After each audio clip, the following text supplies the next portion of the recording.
চারটি কাজে অলসতা করা কখনোই উচিত নয়। একজন মুসলিম হিসেবে আপনি সব সময় এই চারটি বিষয় খেয়াল রাখবেন, যেই সময় আপনি কখনো অলসতামি করবেন না। আর অলসতা যারা করে, যাদের ভিতরে অলসতা রয়েছে, তাদেরকে আল্লাহ তাআলা পছন্দও করেন না। সুতরাং এই অলসতা থেকে আমাদেরকে দূরে সরে আসতে হবে।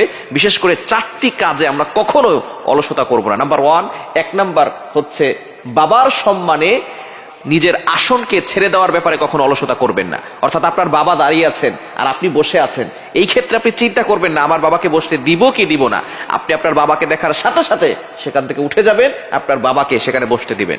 আপনি যত বড় হন না কেন, আপনি ডক্টর, ইঞ্জিনিয়ার, আপনি ব্যারিস্টার, আপনি পাইলট, আপনি একজন আলেম, যাই হন না কেন, আপনার থেকে আপনার বাবার মূল্য অনেক বেশি। সুতরাং আপনার বাবা যদি দাঁড়িয়ে থাকে আর আপনি যদি বসে থাকেন, বাবার সম্মানে নিজের আসন ছেড়ে দেওয়াটা হচ্ছে সবচেয়ে বুদ্ধিমানের কাজ।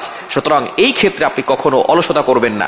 আল্লাহ পাক রব্বুল আলামিন এই বাবা মায়ের ব্যাপারে সব সময় তিনি প্রত্যেকটা কথার ক্ষেত্রে তিনি ব্যাখ্যা করেছেন। যেখানে বাবা মার কথা বলেছেন সেখানে আল্লাহ তাআলা ব্যাখ্যা করেছেন আল্লাহ পাক রব্বুল আলামিন কিভাবে বাবা মার খেদমত করতে হবে। আল্লাহ পাক রব্বুল আলামিন নিজেই বলে দিয়েছেন 15 নম্বর পারা 3 নম্বর পৃষ্ঠার 6, 7, 8, 9 নম্বর লাইনগুলোতে সূরাতুল বনী ইসরাঈলের 23 and 24, 23 এবং 24 নম্বর আয়াতে আল্লাহ তাআলা জানিয়ে দিয়েছেন ওয়া কাদা রাব্বুকা আল্লা তা'বুদু ইল্লা ইয়্যা ওয়া বিল ওয়ালিদাইনি ইহসানা।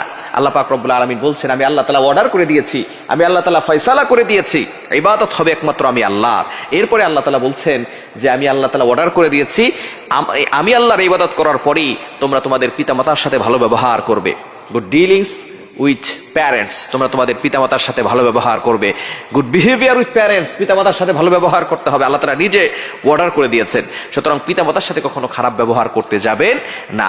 বাবা যদি দাঁড়িয়ে থাকে, বাবার সম্মানে নিজের আসন ছেড়ে দেওয়ার ব্যাপারে কখনো অলসতা করবেন না। নাম্বার 2, দ্বিতীয় নাম্বার হচ্ছে আলেমদেরকে সম্মান করার ব্যাপারে কখনো অলসতা করবেন না। আলেমদেরকে আল্লাহ পাক রব্বুল আলামিন নবীর ওয়ারিস হিসেবে আখ্যায়িত করে দিয়েছেন। নবীজি সাল্লাল্লাহু আলাইহি ওয়াসাল্লাম নিজে জানিয়ে দিয়েছেন ইন্নাল উলামা ওয়ারাসাতুল আম্বিয়া, উলামায়ে কেরাম হচ্ছেন নবীর ওয়ারিস, সমস্ত নবীদের ওয়ারিস হচ্ছে উলামায়ে কেরাম। সুতরাং উলামায়ে কেরাম যদি থাকে তাদের সাথে কখনো বেয়াদবি তো দূরের কথা, তাদেরকে সম্মান দিতে কখনো অলসতা করবেন না। আলেমদেরকে, বিশেষ করে আপনার এলাকার যে ইমাম সাহেব আছেন, ইমাম সাহেবদেরকে আমরা অনেকেই কিন্তু রেসপেক্ট করতে চাই না, অনেকেই সম্মান দিতে জানি না।